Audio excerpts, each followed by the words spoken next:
Ko te reihi, waru tekau maono ngā wāhine tekau mai wā tau me raro iho te pake ke taki ono ruarauri ma tekau mita.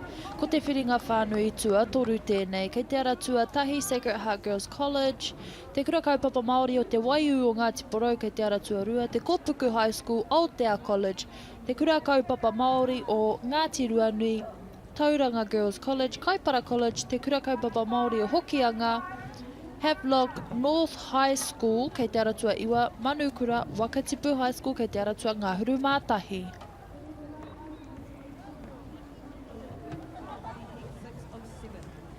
Last call for race 90, under 19 girls W6250, heat 7 of 7. Lane 1, te Parekura o Mauao, 6-7, Peak and Stake. Lane 2, te Kura o te Kao Amunga Ariki. Lane 3, Tauranga Girls, te Awaroa. Lane 4, te Kuiti High School, Kohine. Lane 5, te Parekura o Kerikeri Kua tū te haki mā.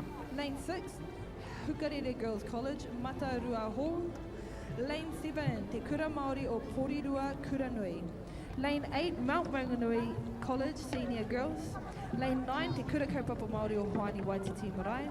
Lane 10, Western Springs, Parera. And lane Kua tū te haki whiro. That is the third and final call for race 90, under 19 girls, W6250, heat 7. Whakamuri. And if we turn over to Haki, we have two Hakis out on the water, but we're waiting for this one sitting right next to me. You're funny, eh? Yeah. You're funny, boy. No black flag, whanama, and we are... Kua tū te haki ka kāriki te whānau. But it's all good. That's the great thing about Triple H, no matter who's here, you're still... Kāre tino ki te kōwai mua i tēnei wā. Race. Aratua Ngāhuru Mātahi tērā, Wakatipu High School. Tino pai te kite i ngā rautaki rereke.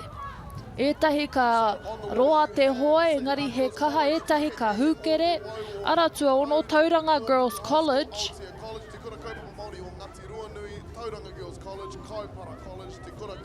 Tērā pēr, ko te aratua ono, Tauranga Girls College. Tērā, me Wakatipu High School.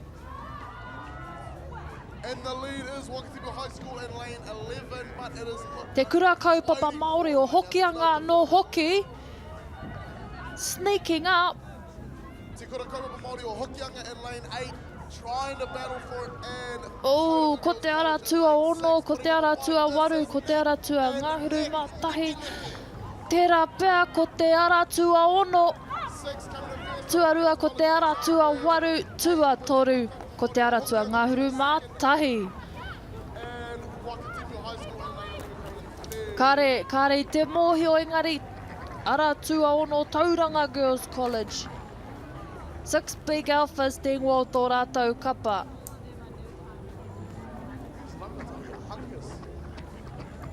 Anei, e te iwi, te tō waitanga.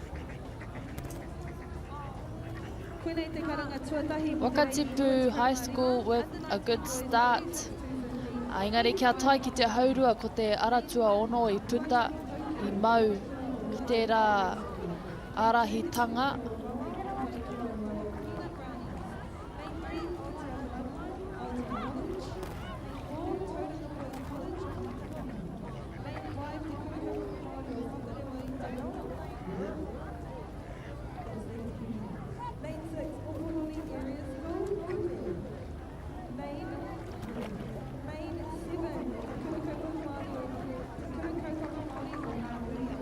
Anei ngā whakaputanga mo te reihi waru te kaumaono.